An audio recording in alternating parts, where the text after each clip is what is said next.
되겠습니다. 뜨거운 박수 부탁드립니다.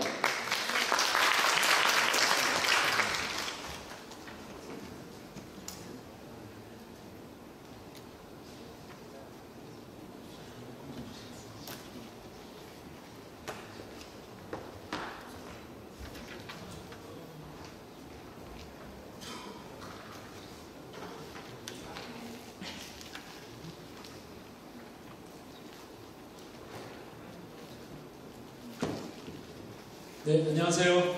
안녕하세요. 안녕하세요. 네, 반갑습니다.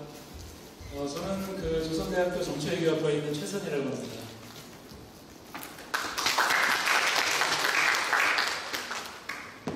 자, 아침부터 고생이 많으시네요. 네. 괜찮으십니까? 네. 별로 안 괜찮으신가요? 괜찮으세요? 네. 네, 좋습니다. 뭐 주말 아침부터 2시간 공부하셨고 이제 또 새로운 주제로 2시간을 이제 저와 함께 고민을 좀 나누셔야 할 텐데 앞 시간에서는 정당과 의회의 역사를 보셨죠? 좋은 공부하셨고 지금은 그 내용을 바탕으로 우리 헌법이 과연 뭔지 그 다음에 이 헌법을 지금 개정하자는 목소리들과 또는 뭐 정부와 국회의 노력들이 있죠. 그랬을 때 헌법 개정이 과연 어떠한 것이고 그랬을 때 우리가 주요하게 봐야 되는 포인트들은 어떤 것들인지 이런 것들을 한번 전반적으로 살펴보는 시간을 가졌으면 좋겠습니다. 자, 지금 혹시 많이 계신데 제가 여러분들에 대해서 잘 모르는데 혹시 대학생이 아니신 분들 계세요? 대학원생이나 근데 네, 좋습니다. 내려주시고 나머지 분들은 재학생이세요? 현재? 네. 아니신 분들이 일부 있으세요. 대학원생이신가요, 그러면? 네. 아니신 분들은? 졸업하시고 대학원생입니다. 대학원생이시고 저는 대학 졸업하고 네. 백수예요. 그러시군요. 네, 좋습니다. 그 다음에 뭐 지금 정당에서 활동하시는 분들도 계시죠? 혹시 직접 뭐 참여하고 계시는 분이 계신가요? 계시면 손 한번 들어주십시오. 네, 내려주세요. 뭐 많진 않으시네요, 비율적으로. 좋습니다. 그 다음에는 전공은 굉장히 다양하다고 저희가 말씀을 전해드렸고, 이념 성향, 여러분들의 이념 성향은 어떻게 되시나요? 제가 참고로 한번 보려는 겁니다. 나는 상대적으로 내 스스로 봤을 때 진보인 것 같다. 또는 보수인 것 같다. 개혁인 것 같다. 보수인 것 같다. 자, 제가 먼저 한번 여쭤볼게요. 자, 나는 개혁인 것 같다. 상대적으로 나 스스로 생각했을 때, 네, 내려주시고 보수인 것 같다. 네, 좋습니다. 내려주세요. 한 반반 정도 되시네요. 나는 뼛속 깊이 중도다. 나는 무조건 중도다. 싸우는 거 싫고 양비론이다 기본이. 좋습니다. 자, 그러면 이제 본격적으로 말씀을 좀 드려보시죠. 같이 고민하는 시간이라고 생각해 주시면 되겠습니다.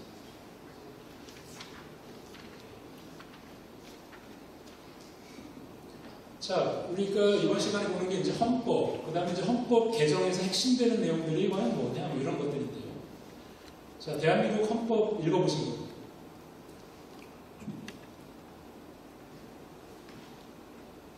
높이 한번 들어보십시오. 자신있게. 이거 자랑해도 되는 일입니다. 대한민국 사회에서. 한번 보니까 3분의 1 정도네요. 내려주세요. 굉장히 많은 비율입니다. 굉장히 이 3분의 1, 대한민국 국민이지만 또 이 정치에 관심을 가지고 계신 분들이지만 한자리에 모였음에도 불구하고 대한민국의 정치 질서를 규정하는 헌법에 대해서 처음부터 끝까지 내가 한 번은 봤다 하시는 분들의 비율이 이 정도면 굉장히 높게 나타나는 거예요. 보통은 10%도 채 안 됩니다. 굉장히 소수죠. 정치외교학을 전공하는 고학년들 수업에서 똑같이 질문을 해도 10%가 될까 말까? 현실입니다. 현실이에요. 그러니까 그만큼 우리는 정치에 대해서 관심을 많이 가지고 있고 또는 정치 참여도 하고 있습니다만 실제적으로 그래서 우리가 정치 계약서가 어떻게 됐더라 살펴본 경험들은 굉장히 적다는 거예요. 헌법은 그냥 어려운 법전이 아니고요. 정치 계약서입니다. 국민들이 우리가 가장 중요한 권리가 뭐고, 그 다음에 우리는 어떤 정치 체제 속에서 살아갈 것인지를 합의해서 결정해 놓은 문서죠. 계약서입니다. 국민계약서. 그런데 그 계약서를 미처 보지 않은 상태에서 우리는 정치를 논하고, 정치 발전을 논하고, 정치제도 개선 또는 개혁을 이야기를 하죠. 약간 이제 뭔가가 정상적인 모습은 아닌 것 같습니다. 하지만 이런 것이 현실이에요. 우리가 그동안 그 교육 정책 하에서 중고등학교 때 헌법을 한번 제대로 볼 기회가 없는 게 맞고요. 대학 교육에서도 실제로 헌법 과목을 수강하지 않는 이상 헌법이라는 것이 어떻게 생겼는지 볼 기회가 그렇게 많지 않습니다. 자연스러운 결과인 거죠. 그러니까 약간 이제 여기에 대한 문제의식을 이제 갖기 시작하는 것 같고, 그러면 이제 우리 헌법에 대한 이해를 좀 해보자라는 그런 목소리가 많아지고, 또 그런 노력들이 진행되는 굉장히 긍정적인 것 같습니다. 자, 그 다음에 이제 권력 구조가 뭘까요? 대한민국의 권력 구조는 뭔가요, 여러분? 대통령제죠. 권력 구조는 통치 구조라고 하기도 하고, 또는 정부 형태라고 하기도 합니다. 대한민국의 권력 구조는 대통령제예요. 하지만 미국식 원조 대통령제와는 또 다르죠. 그런 면에 대한 이해를 좀 할 필요가 있습니다. 자, 권력 구조는 과연 무엇일까? 라는 것에 대해서 우리가 한번 생각해 볼 테고요. 자, 그 다음 우리가 가질 질문은, 대한민국의 대통령은 제왕적입니까? 어떻게 생각하세요? 맞습니까? 많은 분들이 맞다고 생각하니까 나는 전혀 그런 것 같지 않다 라고 생각하시는 분 혹시 계신가요? 손만 높이 한번 들어주십시오. 그래도 꽤 계시네요. 좋습니다. 이따가 잠깐 말씀을 들어볼 기회가 있을 테고, 한번 생각해 볼 문제라는 거예요. 대한민국의 대통령은 과연 강력한가? 한번 생각해 보자는 거예요. 자, 그 다음은 개헌이 필요 없다고 생각하시는 분. 작년에 그 정부가 주도해서 개헌안을 발의까지 했었습니다만 국회에서 처리가 안 됐는데, 자, 그만큼 지금 대한민국에서는 이 개헌에 대한 관심이 굉장히 높은 건 사실인데, 자, 이런 이제 상황을 우리가 감안한 상태에서, 자, 여기 계신 여러분들은 개헌이 필요하다고 생각하시는지에 대한 제가 질문을 할 텐데, 먼저 개헌이 필요 없다. 지금 진행돼도 좋다. 이 상태로 가도 괜찮다고 나는 본다. 혹시 있으신가요? 없으세요? 한 분도 없으십니다. 좋습니다. 그러면 이제 나머지 분들은 다 개헌이 필요하다는 그런 입장이시네요. 좋습니다. 그러면 개헌이 되면 여러분들이 어떠한 스타일로 개헌을 구상하실지는 다 다르겠습니다만, 개헌이 됐을 때 지금 여러분들이 인지하는, 진단하는 한국 정치의 문제들이 해소된다고 생각하시나요? 자, 또 다른 질문인 거예요. 자, 개헌이 되면 한국 정치의 많은 문제는 해결될 것이다 라고 나는 생각한다. 한번 손 한번 들어주시죠. 된다. 개헌되면 분명히 해결된다. 두 분밖에 안 계세요? 내려주시고. 그러면 문제 해결도 안 되는데 우리가 시간과 비용 들여서 개헌을 해야 되나요? 어떻게 답하시겠습니까? 개헌을 해도 문제가 해소가 안 된다면서요. 그런데 왜 개헌을 해야 된다고 생각하시는 거죠? 판도라의 상자를 여는 건데, 개헌은 뚜껑을 열자마자 이제 굉장한 정치적 논란의 소용돌이로 휩쓸려 들어가기가 쉽습니다. 쉬워요. 그럼에도 불구하고 개헌을 해야 된다고 여러분이 생각하시는데, 개헌을 해도 그닥 정치적 문제가 해결될 것 같지 않다고 보시네요. 정치에 대한 신뢰도가 많이 떨어졌어요. 신뢰도가 떨어졌어. 관심이 많이 없는 게 아니죠. 네, 많은 분들이 그렇게 생각하실 것 같습니다. 또는 결국은 행위자의 문제가 아니겠느냐 라고 생각하실 수도 있고, 그럼에도 불구하고 희망은 낮지만 제도 개선이라도 한번 해보면 뭔가 좀 달라질 그런 개연성이라도 있지 않겠느냐, 이런 이제 기대이신가요? 그런 기대가 많은 분들이라 생각이 됩니다. 좋습니다. 자, 이런 고민들을 가지고 한번 우리가 하나씩 검토를 좀 해보는 거예요. 해보시고 마지막에 개헌이 필요한지에 대한 질문에 대한 답은 아무래도 여러분들 스스로 종합적인 판단하에서 결정하신 문제라고 생각이 됩니다. 제가 하나씩 보겠습니다. 자, 헌법에 대한 그 개괄적인 이해를 할 텐데요. 중요한 특징들에 대한 이해를 할 텐데 그 전에 법이 과연 무엇이냐에 대한 이해를 할 필요가 있습니다. 자, 법은 법의 사전적 정의입니다. 국가나 공공기관이 제정한 강제적인 규범. 이게 법이에요. 법이라는 것은 개인이 만드는 게 아니라는 겁니다. 기업이 만드는 게 법이 아니라는 거예요. 국가나 공공기관이 만들어야 되고 그렇게 만들어진 규칙은 강제적 그 힘을 갖는다는 겁니다. 구성원 모두에게 예외 없이 강제력을 갖는 거예요. 그게 이제 법이라는 겁니다. 그래서 이 법은 그 한 국가의 다양한 이해관계를 조정하는 그런 기준이 되는 것이고요. 그 다음에 동시에 그 정치라는 게임, 정치라는 다양한 행위자들이 정치라는 게임을 하는 것이죠. 그 정치라는 게임의 규칙으로서 역할하는 것이 바로 그 법이 되겠습니다. 여러분들은 뭐 정치에 관심이 굉장히 많으신 그 분들이니까 이 정치라는 그런 게임을 하는 데 있어서 이 기준이 굉장히 중요하다는 것을 뭐 굉장히 절감하시고 계시리라 생각이 됩니다. 다양한 이해관계를 가진 그 사람들이 이해관계를 조정을 하면서 정책 결정을 하는 거죠. 그게 결국은 넓은 의미에서 정치가 되는 겁니다. 이런 이해관계를 조정하는 데 있어서 미리 합의된 규칙이 있지 않으면 혼란은 불가피해지는 거예요. 미리 구성원들이 합의해 놓은 규칙에 의거해서 갈등이나 분쟁이 생겼을 때 조정을 해주는 게 필요한 겁니다. 그리고 그 조정에 대해서 구성원들이 승복하고 따라갔을 때 그 사회가 안정적으로 유지되는 것이죠.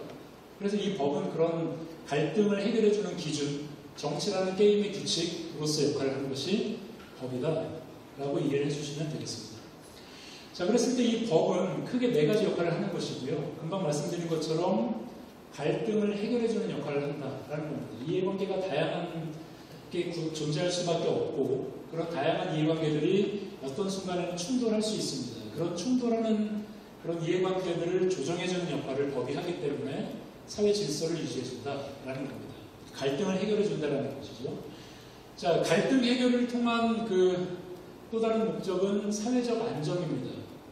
구성원들 간의 갈등이 심해지지 않도록 적절히 조절해 줌으로써 그 사회가 안정적으로 유지될 수 있도록 또 발전될 수 있도록 그렇게 이제 역할을 하는 것이 법이라는 것입니다. 자, 그 다음은 권력을 제한하는 것도 그 법의 역할 중에 하나입니다. 법에서 굉장히 시시콜콜하게 그 권한을 나눠주고 있죠. 우리 대통령이 막강한 권한을 가진 것처럼 보이고 또 일부 그것이 사실입니다만 대통령의 그런 권한 범위는 모든 것이 법의 테두리 안에서만 행사될 수 있습니다. 그래야만 용인이 되는 것이고요. 법적 테두리를 벗어난 그런 대통령의 행위는 그 위법 또는 위헌적 행위가 돼서 제재를 받게 되는 것이죠. 뭐 대표적인 것이 탄핵 뭐 이런 것이 되겠습니다. 자, 이것처럼 입법행정사법부로 권력을 나눠줬으면 그런 권력을 어떤 범위 안에서 사용할 수 있는지, 다시 말해서 국가 권력을 그 법이라는 규정을 통해서 만들어서 제한하는 것이 이 법의 또 다른 역할이 됩니다. 자, 그 다음은 이런 이제 권력 제한의 궁극적인 목적은 결국 구성원들의 권리를 보장한다는 것입니다. 우리가 가지고 있는 기본적인 권한, 권리, 뭐 자유 이런 것들을 보호하기 위해서 법을 만들어 놓고 국가 권력을 제한하는 것이죠. 그렇게 이해를 해주시면 되겠습니다. 이게 이제 법이 가지고 있는 네 가지 역할이 되겠습니다. 자, 이제는 이제 법의 기본 체계를 한번 보겠습니다. 대한민국의 모든 법은, 다시 말해서 공공기관이 제정한 모든 법은 이 5가지 중에 하나예요. 이 5가지 중에 어떤 하나에 속할 수밖에 없습니다. 이게 법의 책임대예요. 대한민국의 모든 법들은 이 5가지 중에 하나이고, 자, 이 5가지, 헌법부터 규칙까지 이 5가지의 법의 종류들은 엄격한 위계 서열을 가지고 있습니다. 위계가 굉장히 엄격한 거예요. 다시 말해서 아래에 있는 법이 위에 있는 법을 범해서는 안 되는 겁니다. 그 범위를 넘어가서는 안 된다는 거예요. 그러면 제재를 받게 됩니다. 자, 헌법은 가장 큰 형님입니다. 헌법은 대한민국의 모든 법들을 규정하는 가장 근본적인 규범이 되는 거예요. 가장 높은 큰 형님으로서 역할을 하고요. 그 다음 그 밑에 있는 것이 법률입니다. 법률. 그 다음에 명령, 조례, 규칙 이 순서대로 쭉 내려가요. 쭉 내려가고 만약에 두 번째 있는 법률이 첫 번째 큰 형님인 헌법의 범위를 벗어났다라고 하면 그러면 그 법률은 위헌 판단을 받게 되고 그 헌법의 범위를 벗어났다고 위헌 결정이 되면 그 순간 무효가 됩니다. 무효. 그렇게 되어 있어요.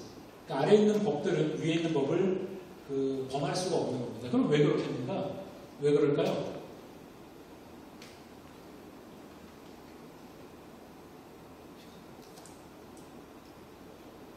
왜 그렇겠습니까? 자, 각 법의 종류마다 그 법을 만들 수 있는 권한을 가진 재정권자가 다르기 때문에 그렇습니다. 법을 만들 수 있는 지금 5가지 종류가 있죠? 이 5가지 종류의 법을 만들 수 있는 권한을 가진 사람들이 달라요. 그래서 헌법은 국민들이 만듭니다. 국민투표를 거쳐야만 헌법이 최종 제정이 되거나 개정이 됩니다. 그래서 이 헌법은 국민투표라는 절차를 거치게 되어 있습니다. 물론 안 그런 국가도 일부 있습니다만 대한민국에서는 그렇죠.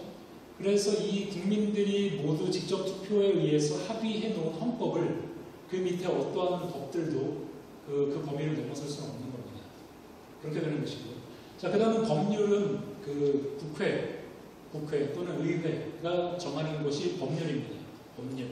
그러니까 여러분들이 지금 청년 의원들 아니겠습니까? 그렇죠? 그러면 여러분들이 이 법들 중에서 만들 그 수준에 있는 법은 법률이 되는 겁니다. 물론 이제 그건 국가 중앙 정부 수준에서긴 합니다만 좀 성격이 다르겠습니다만 그렇게 됩니다. 의회, 국회에서 만드는 것이 법률이고요.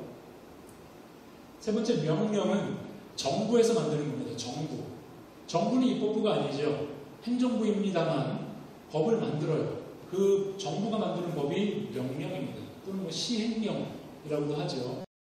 헌법이 만들어지기까지, 개정되기까지 그럼 9번을 개정했다는 건데 이 9번 헌법 개정의 핵심은 거의 예외 없이 권력구조의 변화였습니다.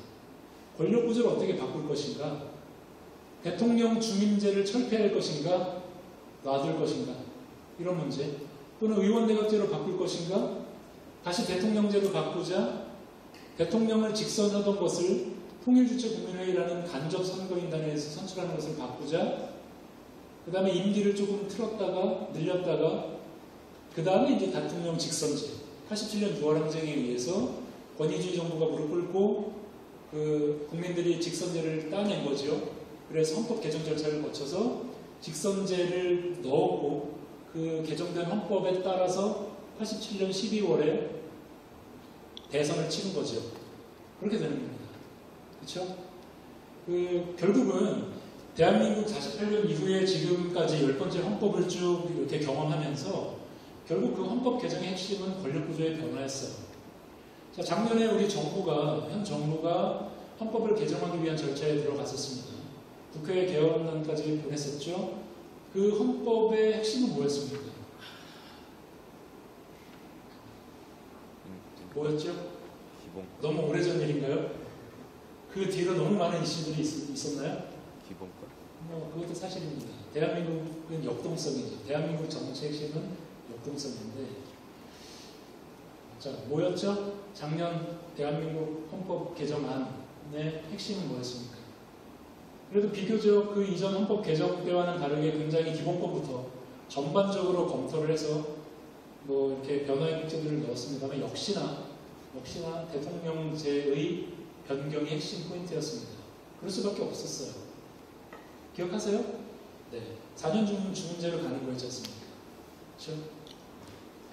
그래서 우리가 이 권력구조 중심으로의 개헌이라는 것을 제대로 볼 필요가 있고 우리가 개헌을 이해하려고 했을 때 기본권이나 뭐 경제조항이나 다른 부분도 중요하게 봐야 되는 것은 분명하지만 실제적으로 그 핵심이 될 수밖에 없는 것이 권력구조일 수밖에 없고 우리 경험도 그랬고 그래서 이 권력구조에 대한 우리가 간단한 검토는 반드시 되어야 여러분들이 여러분 나름의 합리적이고 객관적인 그러면서도 여러분의 그런 의지가 들어가 있는 개헌에 대한 입장 정리를 하실 수가 있을 겁니다.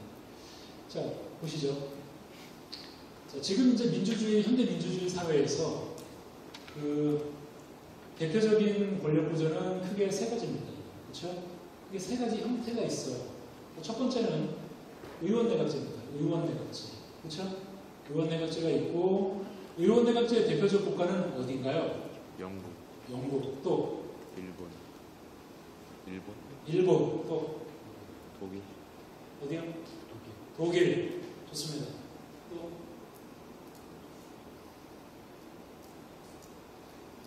자, 유럽의 많은 국가들은 의원내각제를 운영하고 있어요. 지금 잘 말씀을 해주셨고, 뭐 인도, 아시아권에서는 인도 이런 국가들.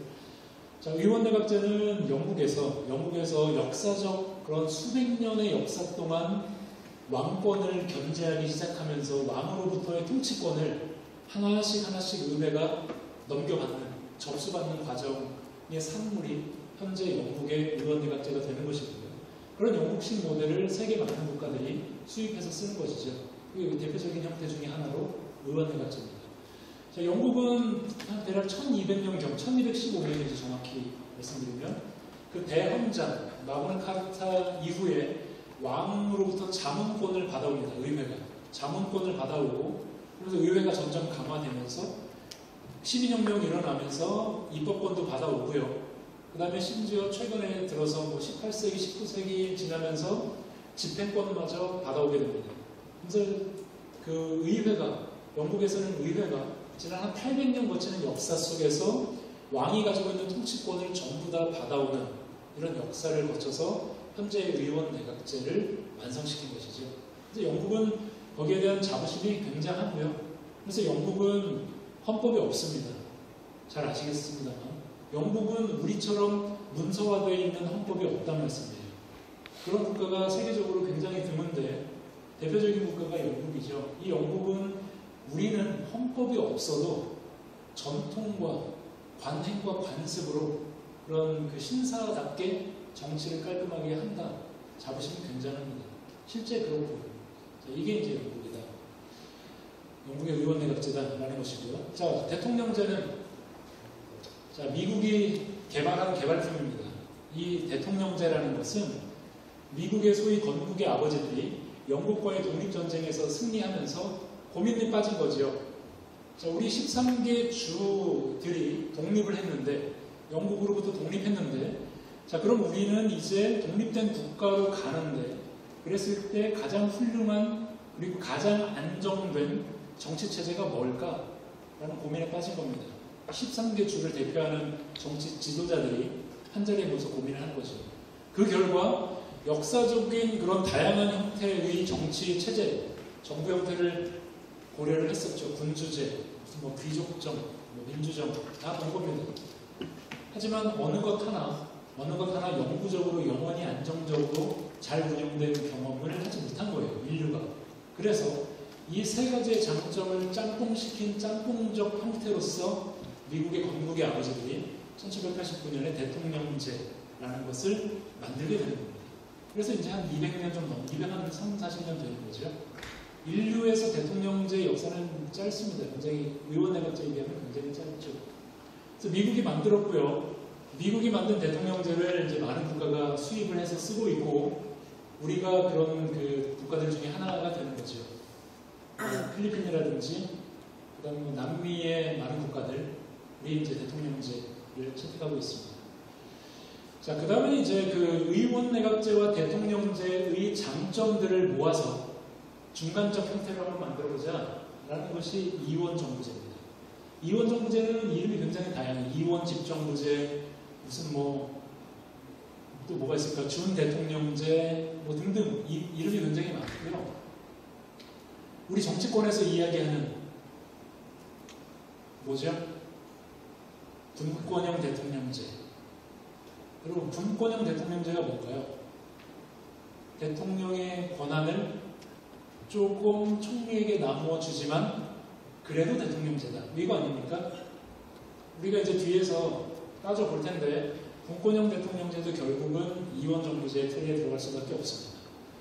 자, 이렇게 대표적인 그 세 가지고요. 이원정부제는 1차 대전이 끝난 직후 1919년경에 뭐 독일의 바이마르 공화국이라든지 핀란드라든지 뭐 이런 그 소수의 국가에서 도입을 했고 2차 대전 이후에 프랑스가 받아들여서 의원내각제가 너무 혼란스러운 겁니다. 그래서 2차 대전 이후에 프랑스는 이원정부제를 바꿨어요. 의원내각제, 헌법을 개정했죠. 바꾼 뒤에 굉장히 지금 대표적인 이원정부제 국가죠. 여러분 그렇게 알고 계시지 않습니까? 이원집정부제 하면 어디입니까? 프랑스죠. 그렇게 알고 계시죠? 2차 대전 이후에 새로 도입한 거예요. 프랑스는. 그리고 나서 잘 운영하고 있는 거죠. 이원정부제 국가는 뭐 여러 있습니다. 포르투갈도 그렇고요. 오스트리아가 약간 이제 중간적 형태에 있고 러시아도 이원정부제고 그렇습니다. 자, 세 가지가 대표적인데, 자, 이 세 가지 중에서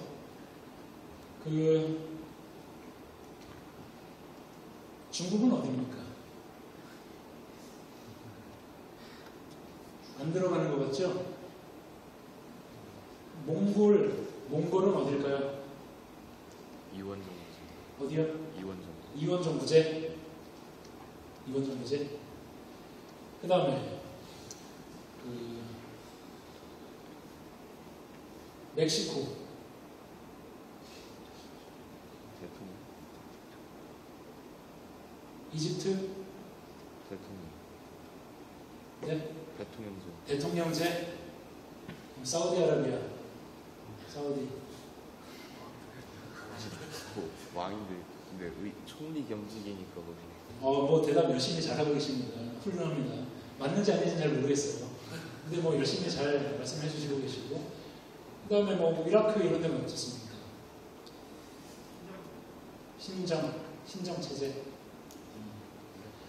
자, 굉장히 이제 우리가 지금까지 이 대표적인 세 가지 제도를 본 국가는 이제 선진민주주의 국가, 한 10개 되려나? 나머지 190개의 국가들은 그럼 어떤 정치 체제일까요? 이 중에 하나일 수 있고요. 이 중에 하나일 수 있고, 어떤 경우에는 경계선에 있을 수도 있고요. 또 경우에 따라서는 이런 민주주의적 정치 체제가 아닌 뭐 군주제일 수도 있고요. 또는 신정 체제일 수도 있고, 다양한 형태가 있을 수 있겠죠. 자, 그랬을 때 우리가 전 세계 모든 국가의 정부 형태를 다 외우고 다닐 수는 없습니다. 불가능하지요. 시시때때로 바뀌기도 하고요. 그래서 우리가 지금 여러분들이 이 시간에 저와 함께 고민해야 될 것은 정부 형태를 분류하는 여러분들만의 렌즈를 만드는 그런 작업인 거예요.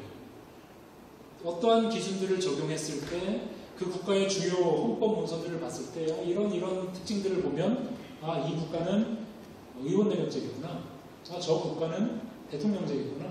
또 다른 국가는 약간 애매하지만 이원정부제와 의원내각제 약간 중간 정도 되겠구나.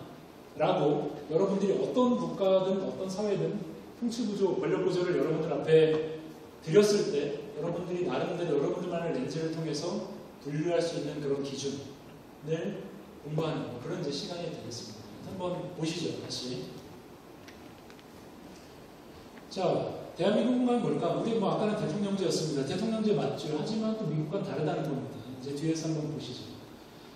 자, 기본적으로 이 권력구조를 공부하는 것은 크게 이제 세 가지죠. 입법행정사법부입니다. 이 세 가지. 의원내각제라고 해서 입법행정사법이 무시되거나 하진 않습니다. 현대 민주주의에서 크게 국가 권력의 세 부분을 나눠 맡는 기구는 입법행정부 사법부가 되는 것이고, 그랬을 때, 자, 입법부는 입법을 하고요.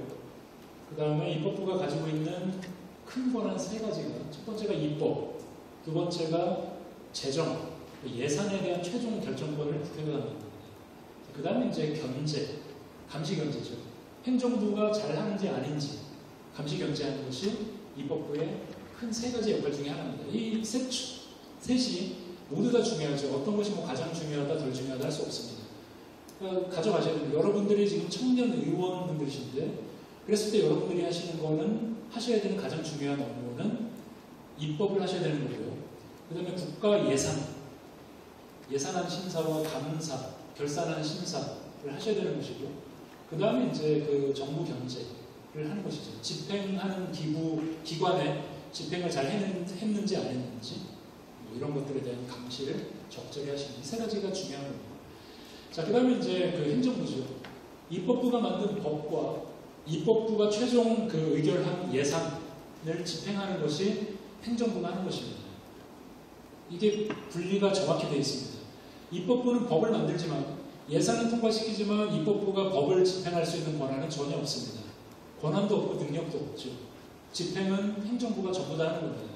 자, 그랬을 때 행정부는 그런 집행과 관리, 국정 운영을 하는 것이고요. 그게 첫 번째고, 두 번째는 외교 안보를 행정부가 책임을 집니다. 외교와 안보, 그러니까 다른 국가들과의 관계, 국제기구들 간의 관계, 그 다음에 그런 국민들의 안전보장, 이런 것들을 행정부가 1차적으로 책임지는 거죠. 자, 그 다음에 이제 사법부인데요. 이 사법부는 구성원들 간의 갈등이 생길 수 있죠.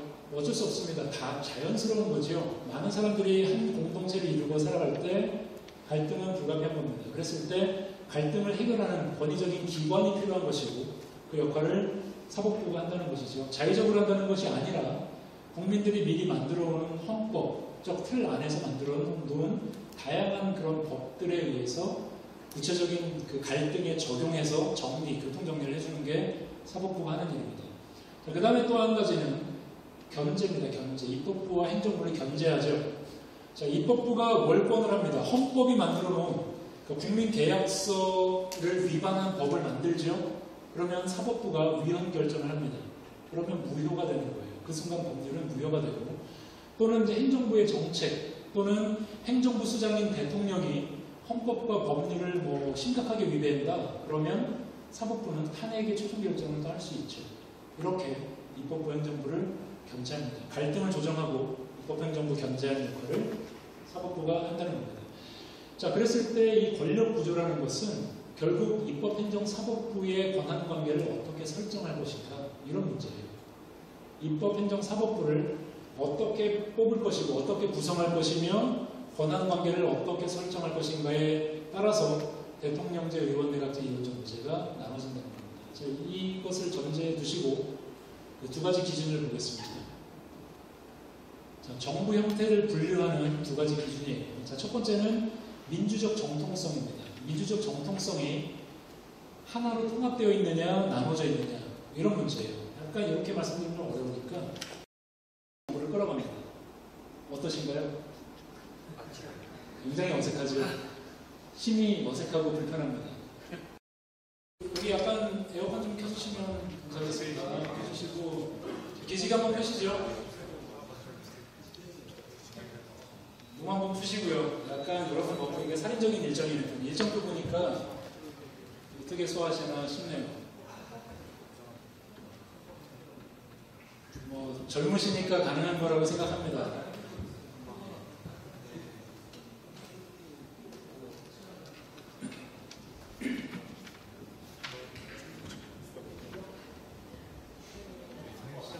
자, 우리 앞부분에 살펴본 내용은 좀 이해가 되시나요? 괜찮습니까? 어려워요? 너무 쉬운데 너무 길게 얘기했습니까? 그랬습니까? 오케이. 자, 그러면 이제 약간 우리가 깊이 있게 좀 들어가 보겠습니다. 너무 쉬운데 너무 쉬운 거를 길게 얘기했다는 것에 대해서 고개를 몇 번 끄덕여 주셔서 약간 좀 속도 좀 내보시죠. 시간이 또 공교롭게도 많이 남지 않았습니다. 그래서 가능하면 1시 정도까지 마무리, 1시 5분 정도까지 마무리하고 질문 있으면 조금 받고 마무리하는 걸로 이렇게 하겠습니다. 괜찮으시겠죠? 오케이. 괜찮으세요? 네.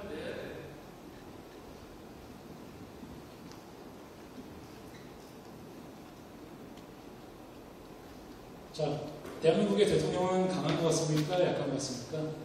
여러분, 아까 대부분의 분들이 강하다고 선을 주셨는데, 강한 것 같다. 대한민국 대통령은 확실히 강하다.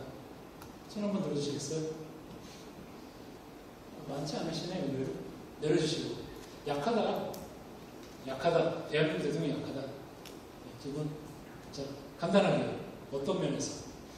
일단은 아까 말씀하신 대로 법률 안에서 행정력을 발휘할 수 있고, 그리고 지금 현대 사회에서 SNS나 이런 게 굉장히 발달했기 때문에 특정 정책을 추진하더라도 야당 여당의 반발을 사게 되면은 즉각적으로 미디어에 의견을 표출하는 식으로 반발을 할 수 있기 때문에 그게 뭐 그에 따라서 국민들이 반응하는 속도도 빨라지고 따라서 예전보다 한 10년, 20년 전보다 국가적으로 추진할 수 있는 힘에 대한 크기는 약해졌다고 생각을 합니다. 좋습니다. 그 제도적 틀이 있고 또 그 안에서 정당 정치 문화라든지 그다음에 뭐 미디어의 발달이라든지 뭐 등등의 요인에 의해서 실상 대통령이 권한을 광범위하게 행사할 수 있는 그 여지는 적다 이런 말씀. 좋습니다. 뒤에 또 아까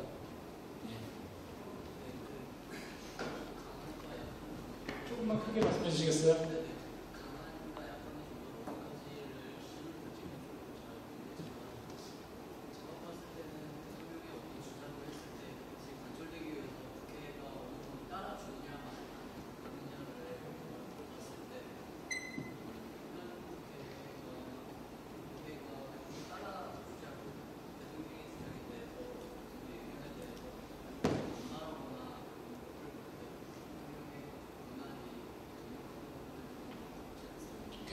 그 대통령이 국회 입법적 지원을 받아야 되는데 그게 사실상 그렇게 쉬운 것이 아니다 이런 얘기입니다. 뭐 맞는 말씀드리시고 한국의 대통령이 사실상 권한이 그렇게 세지 않다고 주장하시는 분들의 주요 논거들이기도 합니다. 이제 하나씩 보시죠. 자, 그 대한민국에서는 우리는 그 국회의원이 장관과 총리를 겸직할 수 있습니다. 겸직할 수 있어요.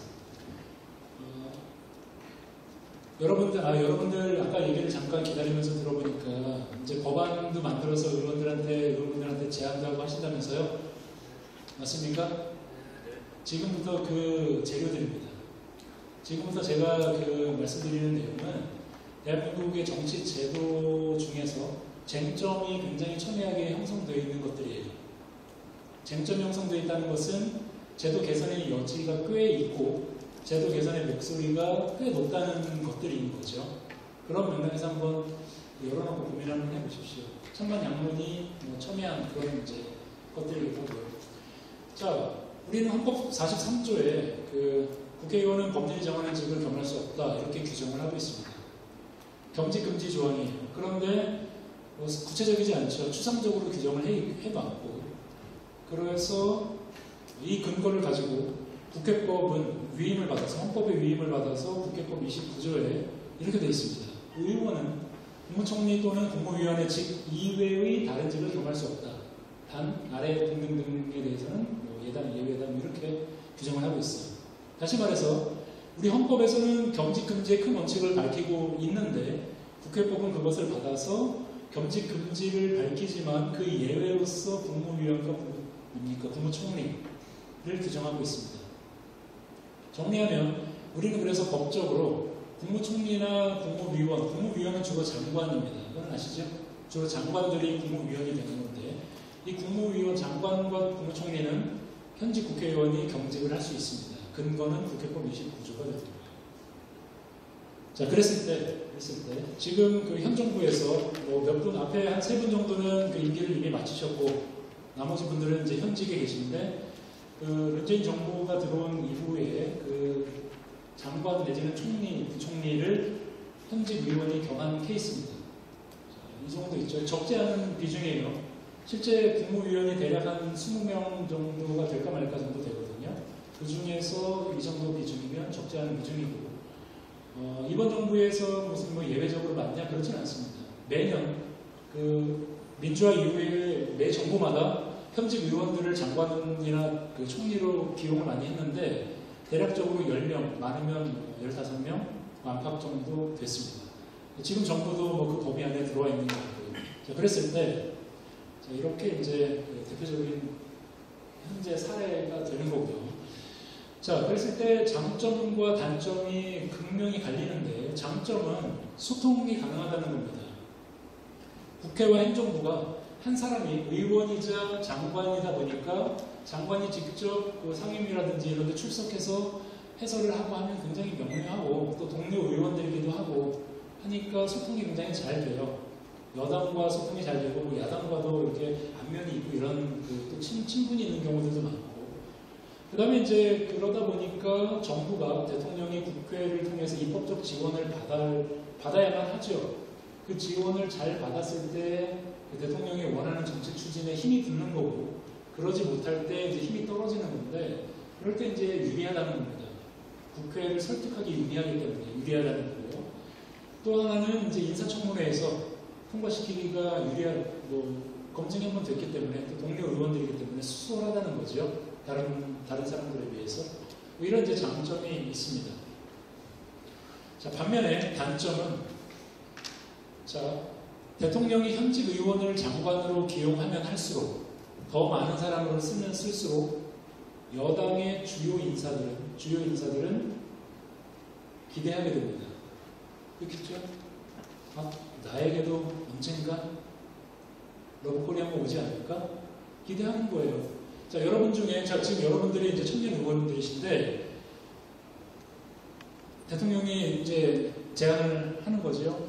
김 의원님, 장관 한 번 맡아서 역량을 발휘해 주시지 않으시겠습니까? 거절하시고, 나는 거절하겠다.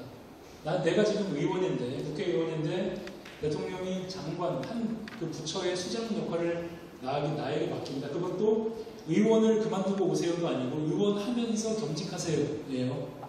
거절하시는 분 있으신가요? 없죠. 거절을 하시겠어요? 거절의 이유는? 아까 법률을 보니까 법률을 정하는 직을 정의하지 말라는 거예요. 사실 대부분의 경우 요거 하는 거 알았는데 사실 아까 보니까 이거 빼고 다 안 된다. 한다는 얘기. 사실 위원회 순서가 있다고 의정 관리의 원칙을 먹는다고. 그래서 저라면 이 국회의원이나 장관이 이전에 대한민국의 국민으로서 최소한 그 정도가 좀 되지 않나. 수장파 있으시죠? 그런 분들 실제로 있으시겠죠? 제발 그런 뜻을 끝까지 가지고 가시길 바라겠습니다. 이런 분들 계시지만 많은 분들은 거절할 이유가 없는 겁니다. 또 그 국회의원들로서 또 원하는 정치적 그런 행보의 중요한 코스이기도 하죠. 그렇습니다. 실제로 국회의원만 하다가 그만두겠다 하는 분들도 장관 한번 하는 게 나쁘진 않습니다. 희소성이 있는 거예요. 국회의원 300명인데 300분의 1이고 장관은 20분의 1 이 정도 되는 거고요. 그 다음에 연봉도 살짝 높죠. 장관이 높은 것 같습니다. 장관 연봉을 받는 거고요. 그 다음에 국회의원으로 하는 일은 법률안 검토해서 그 개정안을 내거나 정부가 관계 부처가 잘했는지 못했는지 따지는 거 이런 거 아니겠습니까? 그런 거 하다가 수백 명이 있는 정부 부처의 수장 역할을 하는 건 재밌는 겁니다. 내가 그 부처가 잘했는지 못했는지 검토만 하다가 문제 제기하고 하다가 실제 그 부처의 리더가 되는 겁니다. 대한민국에서 그 부처를 내가 관리하고 이끌어갈 사람이 되는 거죠. 실제 실무 내 부하 직원들도 수백 명이 생기는 거고 마다할 이유가 사실상은 없는 겁니다. 금방 말씀하신 것처럼 신념의 문제가 아닌 이상해야 마다할 이유가 없어요. 근데 대통령이 그런 기회를 많이 주면 줄수록 기대하게 되는 겁니다. 의원들을 기대하게 되는 거죠. 그럼 어떻게 되겠습니까? 여당, 우리 아까 봤습니다만 의회는 입법을 하지만 견제도 의회의 중요한 역할이죠. 정부를 견제해야 되는 겁니다. 이게 이제 여당의 딜레마예요. 여당은 대통령의 정책을 밀어주기도 해야 되죠. 여당으로서 책임도 있는 겁니다. 동시에 국회의 소속으로서 정부를 감시하고 견제해야 되는 역할도 같이 가지고 있는 거예요. 그래서 여당이 굉장히 어려운 역할을 하는 거죠. 그래야 되는 게 또 맞죠. 그런데 그런 이제 국회에서 견제 역할이 약화될 수밖에 없습니다. 비판할 걸 목소리를 좀 낮추거나 이런 이제 역할을 하죠. 그러다 보면 경우에 따라서 정부 정책을 대변하는 역할도 하긴 합니다. 그러면 어떻게 되느냐? 국회 안에서는 여당과 야당의 갈등이 심화됩니다. 야당 의원들이 반발하는 거죠. 여당도 국회인데 정부 대변인이냐 이런 이제 비판을 하게 되는 겁니다. 갈등이 심해질 수밖에 없어요. 이제 이런 문제가 생겨요. 갈등 심화.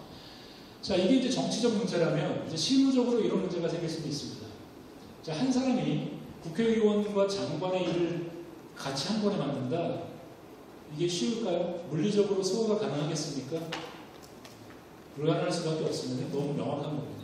국회의원이 우리가 보는 것처럼 그렇게 한가하지는 않죠. 장관은 얼마나 정신없겠습니까? 그 두 가지 일을 한 사람이 만든다? 불가능해요. 그게 어떻게 나타나느냐 이런 거죠. 그 국회 요새는 이제 국회의원들의 그 업무 평가를 하는 그 시민 감시 단체들이 꽤 많지 않습니까? 그 중에 이제 한 단체가 국회의원들의 그런 출석률, 상임위원회 출석률을 그 18대 국회 쭉 그 계산해낸 걸 보니까 당시 국회에서 상임위원회 의원들 이제 300명 중에 상임위원회 출석률 하위 20위 안에 그 겸직 장관 의원들이 거의 대부분 다 들어가 있었습니다. 그럴 수밖에 없는 거예요. 일정이 겹치면 중요할 때는 뭐 상임위원회 출석하겠지만 일상적으로는 그 관련 부처 그 관리하겠죠. 업무 추진하겠죠. 그럴 수밖에 없는 거예요.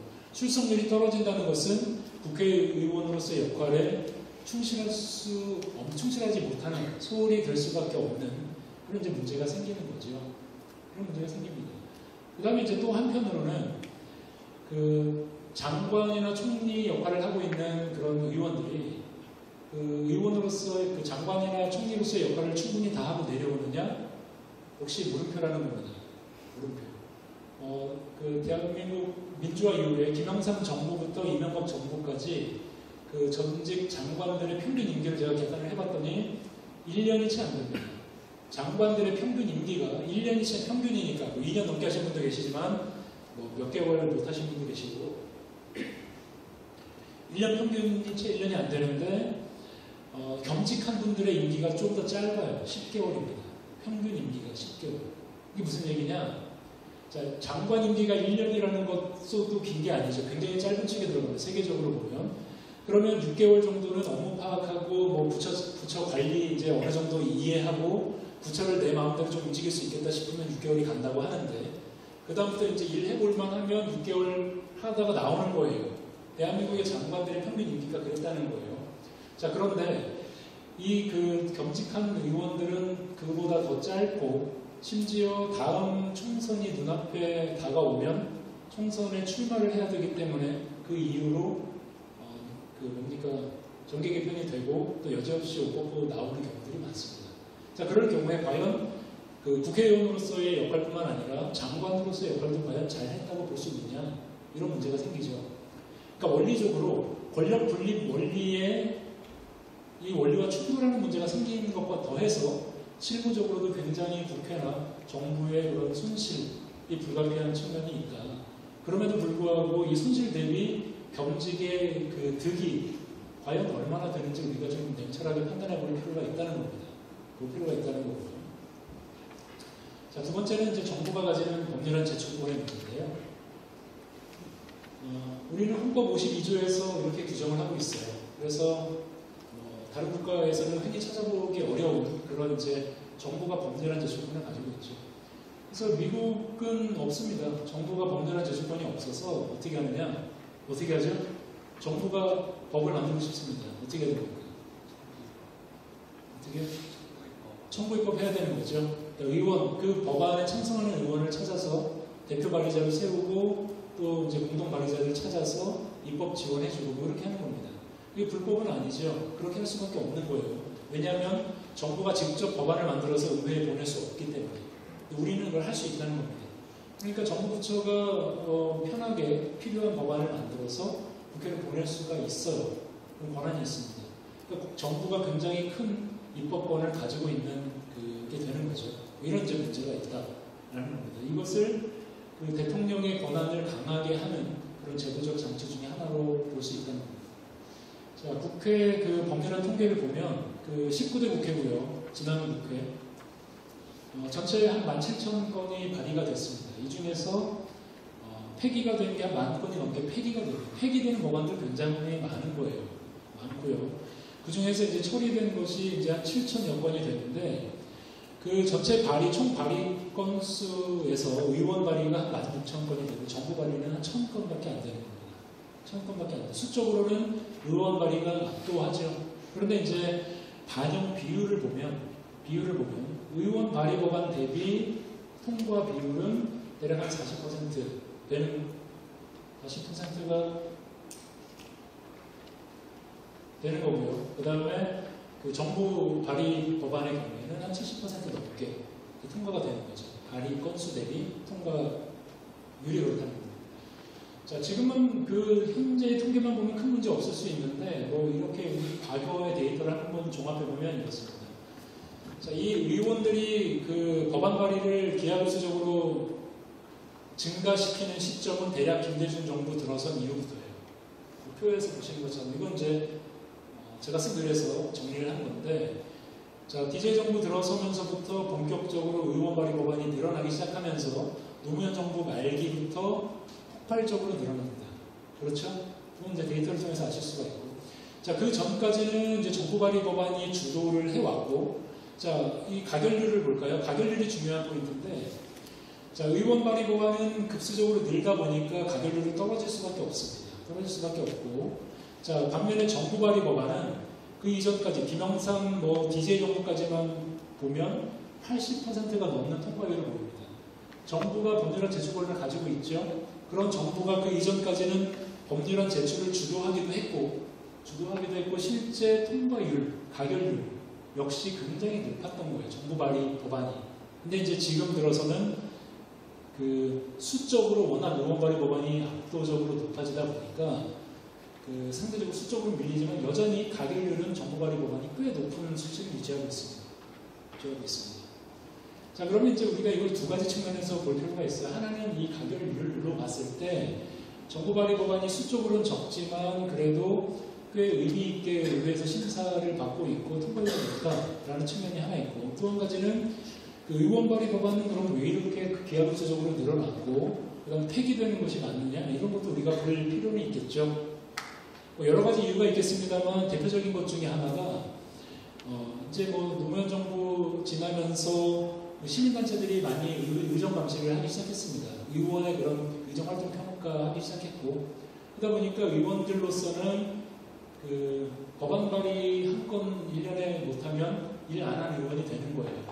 그러니까 이제 의원들이 어떠한 식으로든 법안 발의를 하기 위한 노력을 하고, 그러다 보니까 사실상 굳이 발의하지 않아도 되는 그런 법안들을 많이 발의하는 그런 이제 현상들도 나타나고 있는 거죠. 그 법안들이 실제적으로 정말 중요하고 필요한 법안도 있겠습니다만 그렇지 않은 법안들의 비율이 많아질 수밖에 없는 겁니다. 이런 문제를 풀어야 되는 것도 과제 중에 하나라고 볼 수 있겠습니다. 자, 그 다음에 이제 국무총리의 문제인데요. 이 대한민국의 국무총리는 헌법 86조에서 규정하고 있는 것처럼 대통령을 보좌하는 것이고요. 그 다음에 대통령의 명을 받아서 정부 각부를 통할하는 게 국무총리의 역할입니다. 그러니까 대한민국의 국무총리는 헌법상 대통령이 위임하는 권한만큼만을 행사할 수 있고, 일상적으로는 그냥 각 부처 관리 정도 하는 역할밖에는 안 되는 거예요. 헌법을 바꾸지 않은 상태에서 책임 총리를 얘기할 수는 없습니다. 따라서 그렇게 되는 겁니다. 이 헌법 문구 하에서 대통령이 권한을 파격적으로 위임해주지 않는 이상 제도적으로 총리가 책임지고 할 수 있는 부분은 사실상 뭐 많지 않습니다. 여지가 적다는 거죠. 자, 그럼에도 불구하고, 이런 규정에도 불구하고 역사적으로 대한민국에서 굵직한 사건 사고가 나면, 대형 사고, 스캔들이 나면 책임지고 사퇴하는 것은 총리였습니다.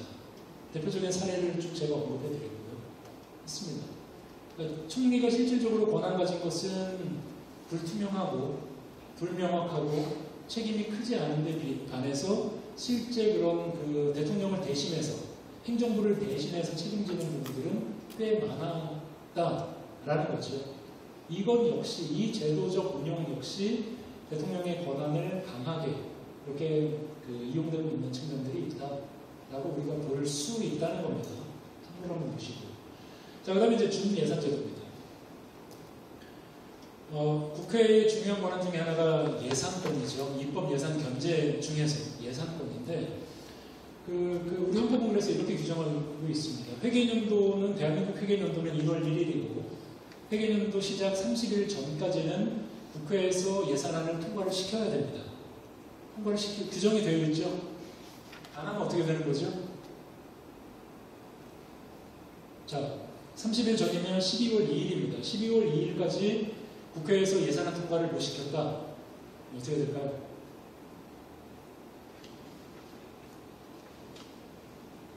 헌정 공백 상태라고 할 수 있을까요? 그렇게 되는 거죠. 그렇게 되는 겁니다. 탈헌법적 상태가 되는 건가요? 비헌법적 상태가 되는 겁니다. 그렇게 되는 겁니다. 자, 그럴 때 다른 국가들은 어떻게 될까요? 자, 미국은 어떻게 되죠? 셧다운 됩니다. 셧다운, 정부 폐쇄. 자, 미국 상원에서 최종적으로 예산안이 통과가 안 되면 미국은 이제 10월 1일부터 회계연도 시작이니까 9월 말까지 통과가 안 되면 10월 1일부로 정부가 문을 닫습니다. 외교 안보에 관련된 중요한 부처가 아닌 이상에는 강제 무급 휴가로 가야 돼요. 무급 휴가, 강제 무급 휴가입니다. 출근하고 싶어도 못하는 거죠.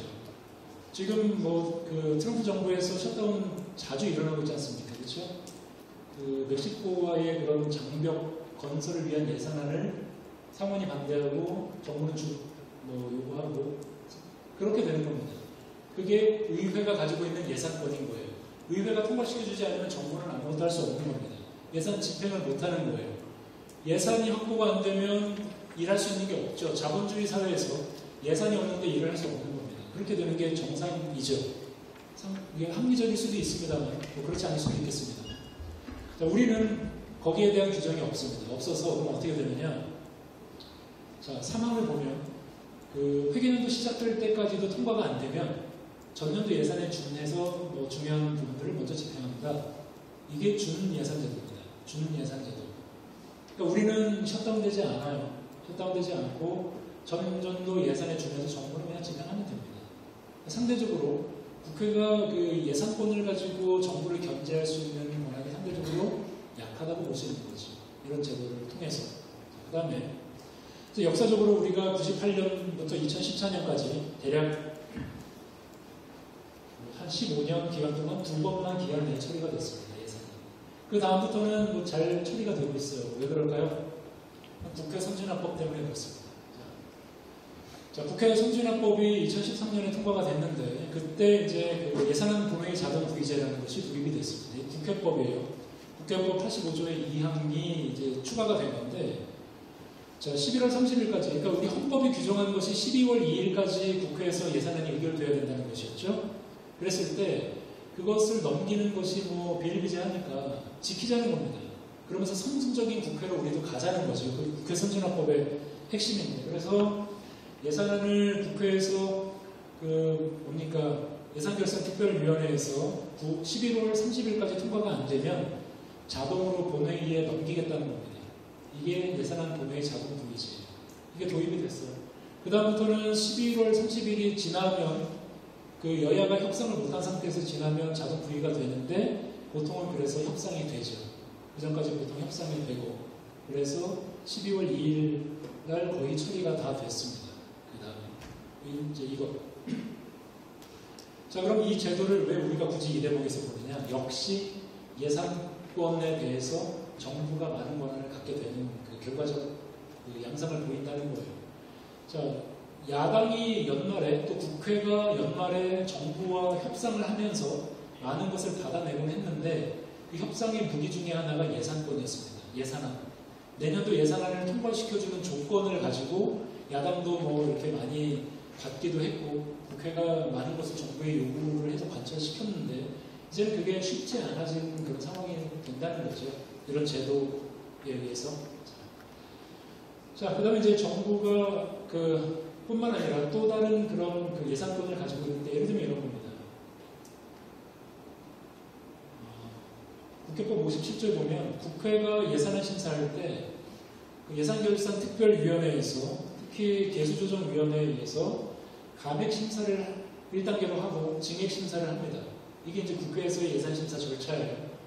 외부인들 들어가지 못하죠. 기자들도 심지어 들어갈 수 없습니다. 비공개 회의로만 하고요. 그래서 무슨 쪽지 예산이든 카톡 예산이든 이런 이제 비판을 이 대목에서 받는 건데, 자, 그럴 때 증액심사 단계에서 새로운 항목을 만들거나 할 때는, 증액을 할 때는 정부의 허가를 받아야만 됩니다. 그 조항이 57조에 있는 거예요. 그래서 기재부가 항상 관여를 해서 같이 협의를 하게 되는 거죠. 이런 이제 문제가 있는 거예요. 그러니까 다시 말해서 예산의 최종 결정권을 가지고 있다는 국회가 예산안을 최종 의결하는 데 있어서 정부의 그런 정부와 협의를 계속 할 수밖에 없도록 규정하고 있다는 겁니다. 자, 이런 문제가 있을 수 있고요. 감사원. 우리 대한민국의 감사원은 대통령 소속으로 되어 있습니다. 대통령 소속으로 돼 있는 감사원이 행정부를 감사한다. 이런 문제가 있죠. 그러다 보니까 감사가 제대로 되겠느냐? 문제제기 끊임없이 받는 거고. 그래서 의회 소속으로 두거나 아니면 독립된 기관으로 빼자라는 이제 주장이 꽤 제기되고 있는 거죠. 보시고요. 그 다음에 이제 헌법재판소 구성하는 방식의 문제인데, 이거는 이제 사법부에 대한 권한이죠. 대한민국의 대통령이 사법부에 대해서 가지는 권한은 꽤 큽니다. 뭐 재판에 대해서 개입한다는 게 아니라 사법부를 구성할 수 있는 그 임명권이 크다는 거예요. 대법원장 임명할 수 있죠. 국회 동의를 받습니다만 임명하고, 대법관 역시 대법원장이 추천하고 국회 동의를 받습니다만 대통령이 최종 임명권을 가지고 있습니다.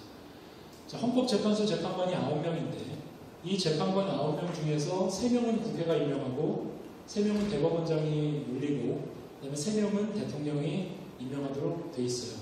333이죠. 어떻게 보면 굉장히 뭐 합리적으로 균형 감각 있게 만들어진 것 같습니다만, 우리가 조금 전에 제가 말씀드린 것처럼 대법원장이 임명하는 그 3명, 대법원장은 누가 임명하죠?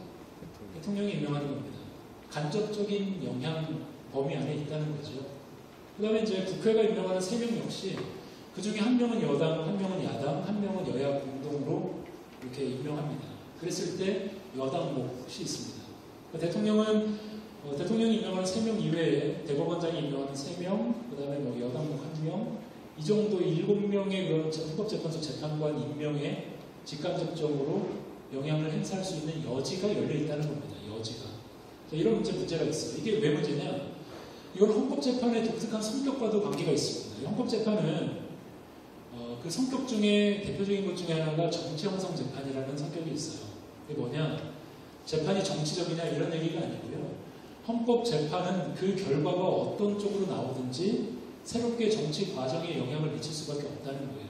예를 들면 뭐 선거법에 대한 위헌 판결하면 국회에서 선거법 다시 만들어야 되지 않습니까? 선거구 다시 재조정해야 되지 않습니까? 그렇죠? 그런 문제가 있습니다. 선거권 뭐 투표 연령에 대해서 위헌 결정하면 조정을 해야 되는 문제가 또 생기는 거고요. 뭐 재외국민 투표권을 안 줬었는데 위헌 결정을 헌재가 하니까 이제 투표권 줘야 되죠. 이렇게 헌재의 결정은 그 결정에 따라서 그 결정 과정에서 정치적 영향을 행사한다는 게 아니라 헌재의 결정은 그 결정 자체가 새로운 정치적 국면을 형성하는 이런 이제 성격이 있다는 겁니다. 그런데 그렇기 때문에 헌재는 헌재를 구성하는 방식에 있어서 보다 더 철저하게 객관적인 그런 그 과정에 의해서 임명이 돼야 된다는 거예요. 그렇지 않고 이 헌재의 결정이 어떤 쪽으로 나오든지 그 결정에 대해서 찬성하는 입장에서는 뭐 역사적인 결단을 했다 이렇게 보통 논평을 하죠. 그런데 반대해서 그 반대하는 입장에 있는 쪽에서는 뭐 헌재가 정치적 결정을 했다고 이렇게 논평을 합니다. 여야 진보 보수 막론하고 그래요. 그렇지 않습니까? 정치적 결정을 했다고 비판을 할 수밖에 없는 거예요. 그 핵심 논거 중에 하나가 이 구성 방식에서 대통령이 과도한 영향력을 행사할 수 있는 여지가 있다 뭐 이런 겁니다. 그래서 이것을 조금 바꿀 필요가 있지 않느냐. 그다음 이제 마지막으로 재판관 자격의 문제도 있는데 우리는 법관으로만 한정하고 있습니다. 헌재 재판관을 그러니까 뭐 적어도 변호사 이상의 자격을 가진 사람으로 한정하고 있는데 다른 국가는 그렇지 않습니다. 이 헌법 재판이라는 것은 법관도 들어가고 정치인도 들어가고요. 뭐 정치학자, 법학자도 들어가고 그렇습니다. 그러니까 이게 법률 전문가만 들어가서는 해결할 수 없는, 판단할 수 없는 정치적 문제가 들어오고 이게 이제 헌법을 다루기 때문에 그렇고요. 헌법은 정치 문서이기 때문에 그렇습니다. 그래서 우리도 재헌 헌법부터는 이제 정치인들도 들어가고 판사도 들어가고 했습니다만 87년 헌법 만들면서 법관의 자격으로 한정을 했습니다. 이런 문제가 있어요. 다른 국가들하고 비교해봐도 그렇습니다. 자, 지금까지의 내용들이 이제 대통령을 강하게 만들 수 있는 그런 이제 제도적 장치였다면 약하게 만들 수 있는 제도적 장치는 이런 겁니다. 대통령이 뭡니까? 단순 다수제. 그렇죠? 대한민국 대통령은 그 단독 후보가 아닌 이상 1등하면 당선됩니다. 20% 득표에도요. 그 2명 이상의 후보자만 나오면 20% 득표에도 당선될 수 있습니다. 그래서 우리 그 87년의 경우에 노태우 후보자가 그 36.6%로 당선됐죠. 당선됩니다. 이게 뭐가 문제가 있었는데 이런 겁니다. 자, 국가를 대표하는 한 사람인데 투표자의 뭐 한 36% 정도만 득표를 하고 당선이 되다 보니까 과연 국민 전체를 대표한다고 할 수 있느냐, 이런 약간 정통성의 문제, 이런 문제에 휘말릴 수가 있어요. 그런 문제가 있는 겁니다. 그러니까 적어도 50% 이상의 득표를 받은 사람이 대표를 한다고 하면 그래도 어느 정도의 명분이, 정당성이 보다 많이 확보가 되는데 단순사주제는 약간 그 부분에서 좀 약해요. 장점은 단순히 명료하고 선거 한 번만 하면 되니까 깔끔하고 뭐 이런 겁니다. 그래서 일반적으로 대통령을 선거로 뽑는 국가에서는 그 결선투표제를 많이 도입하죠. 절대다수제. 적어도 투표자의 50% 이상이 참여하는 사람이 그 대통령으로 당선될 수 있도록 제도적으로 그렇게 만들어 놓습니다. 그게 일반적이에요. 단순다수제를 대통령 선거제도로 도입한 국가는 소수입니다. 꽤 소수고 그 중에 하나가 대한민국이고 그렇습니다. 자, 그러다 보면 이제 이런 문제가 있을 수 있는 거죠. 예를 들어서 87년 선거에서 만약에 우리가 당시에 일반적인 대통령제 국가들처럼 결선투표제, 절대다수제를 도입했다 치면 당시에 당선자가 바뀔 수 있었다는 겁니다. 그럴 가능성이 있었다는 거예요. 민주화 국면에서 DJ와 YS, 그러니까 김영삼과 김대중이 민주화운동을 같이 했습니다만 그 대통령 선거 출마에는 따로 출마를 했죠. 그래서 이제 국민적 그런 민주화의 열망의 표를 둘이 이제 나눠 가진 거예요. 근데 만약에 그 당시에 그 결선투표제를 도입했으면 노태우 후보자와 2등인 김영삼 후보자가 결선투표에 진출을 하게 되고 그러면 2등인 김영삼 후보자가 당선될 가능성이 훨씬 더 높았다라고 전문가들은 보고 있습니다. 그러니까 정치적 결과를 바꿀 수 있는 그런 중요한 그런 그 제도가 가진 효과가 있는데 그랬을 때 우리가 이런 문제까지도 생각해 볼 수 있다는 거예요. 결선투표제. 자, 그 다음에 단임제입니다. 자, 우리는 헌법 70조에서 5년 단임으로 규정을 하고 있고요. 이 단임의 문제는 그 정책을 좀 장기적으로 추진하기가 어렵다는 겁니다. 권력 누수가 임기 중반 접어들면서도 바로 나온다는 거예요. 벌써 뭐 문재인 대통령의 그런 뭐 힘이 빠졌다는 얘기들이 벌써 나오죠. 여당에서도 차기 주자가 그럼 누가 되어야 될 것인가로 관심이 넘어간다는 거예요. 야당은 뭐 볼 것도, 야당은 뭐 이미 그렇죠. 야당은 원래 그런 속성을 가진 그 것이기 때문에 어쩔 수가 없고요. 원래 그래야 되는 거고. 자, 그런 문제가 있습니다. 그래서 장기적으로 그런 그 안목을 가지고 정책을 수립하기도 어렵고 추진하기도 어려운 이런 문제가 생기는 겁니다. 그러다 보니까 아까 말씀하신 것처럼 대통령이 힘을 가지고 정책을 추진하기에 한계가 있다는 겁니다. 그래서 권력 누수가 빨리 오다 보니까 뭘 해볼만 해도 하지 못하는 이런 현상들이 나타난다는 거죠. 자, 시간이 없으니까 나머지 것들은 간단히 보겠습니다. 자, 우리는 국회의원 선거 임기 4년이에요. 그래서 중간 선거가 굉장히 많습니다. 이걸 뭐 밀월 선거, 같이 하는 선거를 공동 선거라고도 하고요. 밀월 선거라고 동시 선거라고도 하고. 그 다음에 중간 선거인데 밀월 선거를 하게 되면 여당이 유리해집니다. 여대 야소가 만들어질 확률이 높고요. 중간 선거를 하면 정부를 평가하는 여소야대 정부가 나올 확률이 높다는 겁니다. 그래서 중간 선거가 많을수록 정부에게는 불리합니다. 그래서 근데 이제 우리 선거제도는 대통령 5년, 국회의원 임기 4년 하다 보니까 20년에 한 번씩 밀월 선거 하도록 돼 있어요. 20년에 한 번씩 그 여대 야소가 나올 가능성이 있다는 거예요. 물론 이제 예외적인 경우도 있습니다만 경향이 그렇다는 거죠.